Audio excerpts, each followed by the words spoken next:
నమస్కారం అండి. నా పేరు షేక్ రమ్మ అండి. మాది ఒంగోలు, ప్రకాశం జిల్లా అండి. నేను ఒంగోలు డిపో నందు డ్రైవర్గా పనిచేస్తూ నాకు అనారోగ్య కారణాల చేత నేను మెడికల్ అని ఫిట్ అయ్యాను. నాకు నడుము కింద భాగం నుంచి ఎటువంటి అవయవాలు పనిచేయవండి.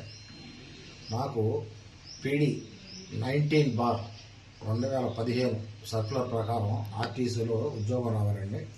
కానీ ఇప్పటికి 6 సంవత్సరాలు అయిందండి. ఇంతవరకు ఎటువంటిది ఇవ్వలేదు. నాకు 2 పిల్లలు ఉన్నారండి. వాళ్ళని చదివించుకోవడానికి, కుటుంబ పోషణకు బాగా ఇబ్బందులు పాలవుతున్నామండి. ఏ నెలకు ఆ నెల దాతల సహాయాల కోసం ఎదురు చూడాల్సిన పరిస్థితి ఏర్పడుతుందండి. అదే కానీ మాకు ఆర్టీసీ వారు ఉద్యోగం ఇచ్చినట్టయితే మాకు ఇటువంటి దారుణమైన పరిస్థితి ఉండేది కాదండి.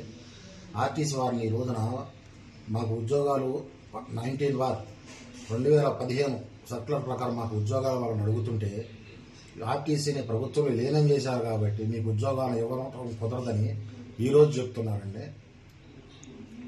ఆర్టీసీని ప్రభుత్వంలో విలీనం చేయాలంటే ముందుగా ఆర్టీసీలో ఉన్న పెండింగ్ సమస్యలన్నింటినీ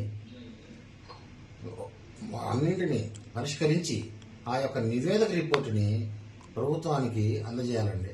కానీ ఆర్టీసీ అధికారులు చేసిన తప్పుకి మా కుటుంబాలు రోడ్లను పడ్డాయండి. ఈ రోజున నాలాగా ఆంధ్రప్రదేశ్ మొత్తం మీద 160 కుటుంబాలు రోడ్డును పడ్డాయండి.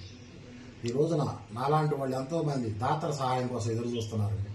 మాకు ఆ పరిస్థితి రాకుండా మా కాళ్ళ మీద మేము నిలబడేదానికి మాకు ప్రభుత్వం వాళ్ళు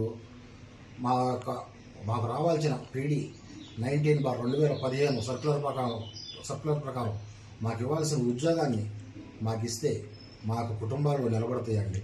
దయచేసి సీఎం గారు మా మీద దయ ఉంచి మాకు ఉద్యోగాలు ఇప్పించవలసింది కోరుతున్నామండి, వేడుకుంటున్నామండి. దయచేసి మా పరిస్థితిని అర్థం చేసుకోండి.